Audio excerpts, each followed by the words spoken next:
చూపుతోనే మనసులోని మాట చెప్పే అతనికన్నా గొప్ప సైకాలజిస్ట్ ఎవరు?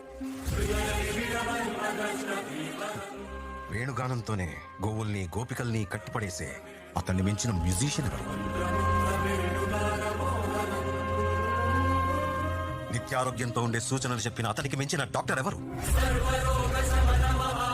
ధర్మం కోసం యుద్ధం చేయమని చెప్పిన అతని మించిన వీరుడెవరు? కరువు కష్టం తెలియకుండా చూసుకున్న అతన్ని మించిన రాజెవరు? హోమయాగాలతో వర్షం తెప్పించిన అతనికన్నా ప్రకృతిని అర్థం చేసుకున్న క్లైమటాలజిస్ట్ ఎవరు?